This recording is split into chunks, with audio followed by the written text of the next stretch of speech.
Hi guys, hello and welcome. And if you are new here, hello. You guys, I hope you are having a fabulous week. This evening, I have to go take my son to go get a man perm. So that is what I'm doing this evening. I'm kind of hoping I can put both these topics into one video. I have been watching, you know, Kay's videos. If you know anything about Kay, you know she has like 5 hour long streams. I've literally been working on this and listening to her stuff because I want to make sure I hear and, watch everything. So I've literally 3 days, like 3 days straight, that's what I've been doing. And then Mandy stuff comes up.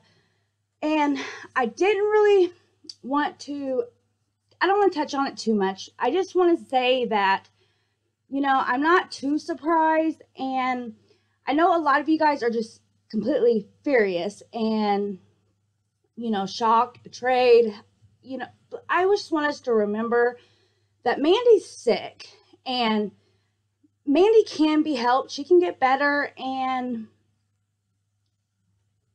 I'm not saying, I want us to, just pray, just let her know if you believe in God, just say, I'm praying for you. I'm hoping for you to get better.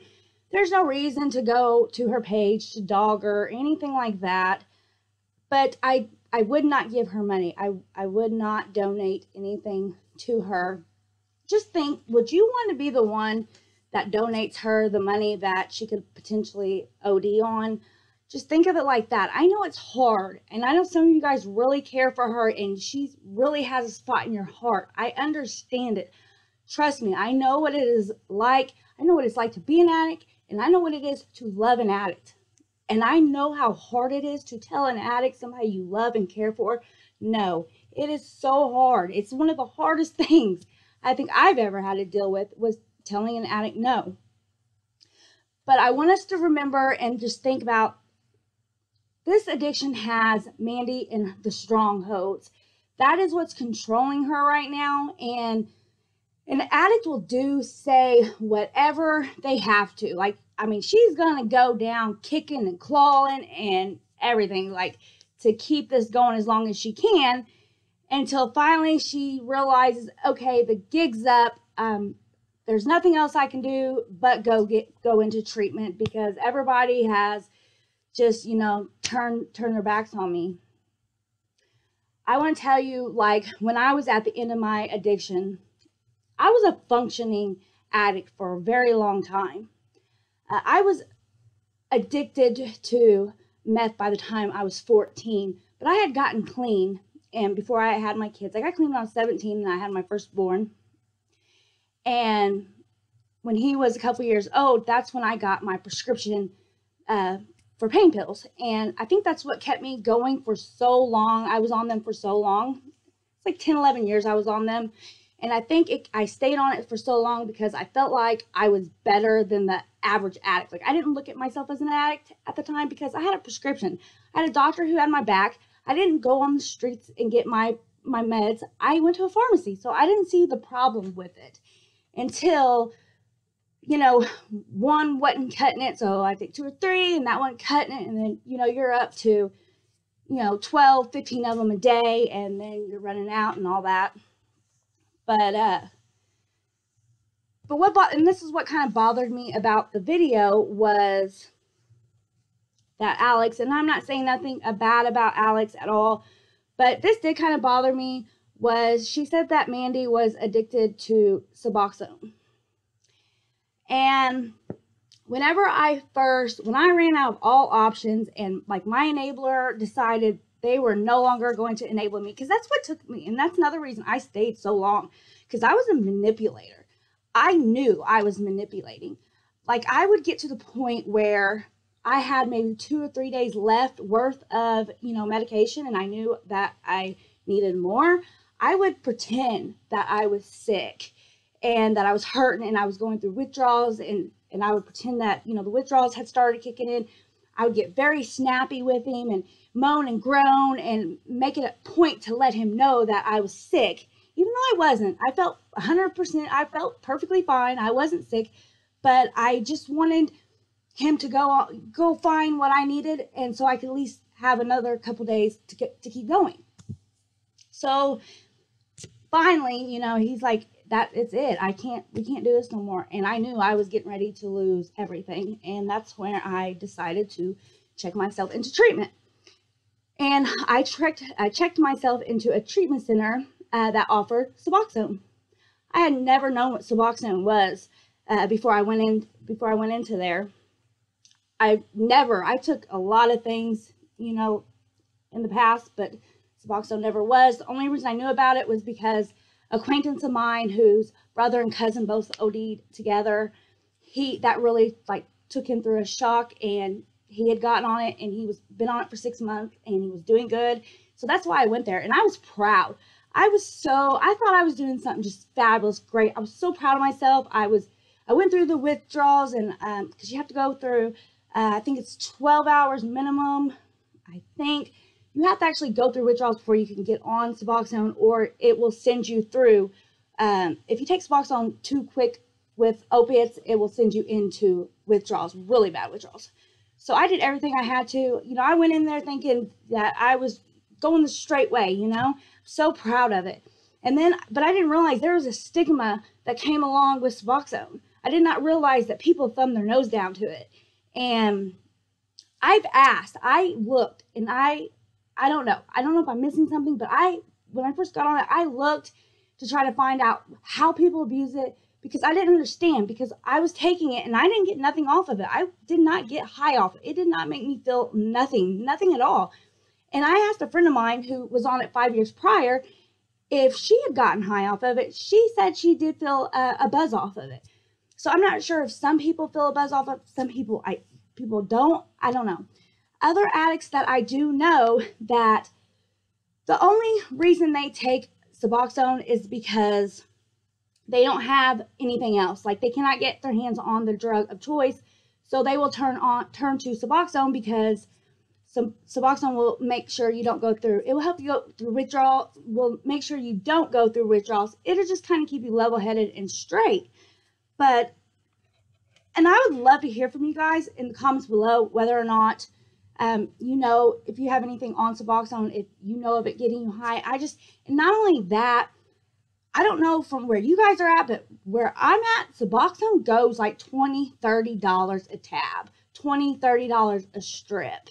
So that's, I mean, expensive. You could get other things a lot cheaper. So I'm not really sure about that, but it kind of, I don't know, it just kind of bothered me. Suboxone can be used, you know, it helps a lot of people. It helps a lot of people get their lives back. It gets people get their children back, but working, you know, being productive citizens. It's whenever I said it's a miracle, because it truly is. So Suboxone has Narcan in it, and Narcan like cuts out other things. So, and I don't know how many people tell me, they're like, yeah, I take pain pills with Suboxone and all that. I think it's in their head that they get high off of it, because Narcan actually like stonewalls it where you can't get high. And the doctor told me you can take so much Suboxone, you can just keep taking it, and it's like you get a ceiling effect. You cannot, like, if I take a handful of, let's just say, some pain pill or whatever, you know, you could overdose, you could get so belligerently messed up. But if you do that with Suboxone, it doesn't do that. So another thing I want to show you guys, something I always carry around with me, and that is Narcan. I always carry it with me, and you can get it too. So they'll send you a needle, and they'll send you a little bottle. It comes with 3 bottles of Narcan, and they give you like 3 or 4 needles. And I got mine at naloxoneforall.org/reverse, and they'll send it to you for free. I always carry this on me because I couldn't imagine. Addiction has ravished through my family, to my loved ones, to friends. I probably know more people that have been affected by addiction than I know people that it hasn't. So I always carry this, because naloxone can be, and Narcan can be a lifesaver. So that's just why I think it's really good just to always have it on you. You never know. I mean, it's good to have, you know. Okay. So now my question is about, we're going to switch gears and go to Critical K. So I found somebody, and I can't even believe I'm getting ready to say this. Somebody who makes Critical K look like a saint. And that is Miss Lana. Is it Lana? Okay. So people were going crazy because Critical K had Lana on her stream. And I kind of like backed off, let, Critical K do her own thing. It seemed like she was, going against people who were, the Watts groupies. So she was doing a good thing for Shania. I was just letting her just do her thing. And then I seen Lana on Critical K's panel. So I'm like, what the hell is this? So I checked it out. Others were going crazy. So I want to know, did you guys see the stream with Lana on Critical K?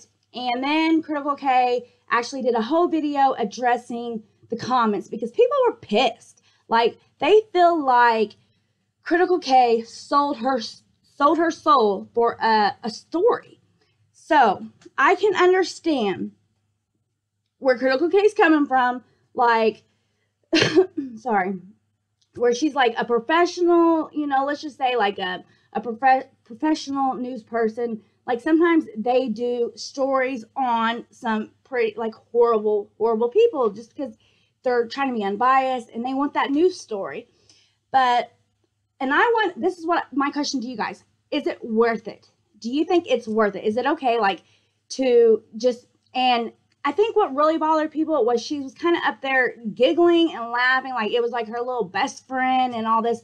But I can also understand where Kay's coming from when she's like, well, I couldn't just be straight rude to her because then she wouldn't want to come on my show.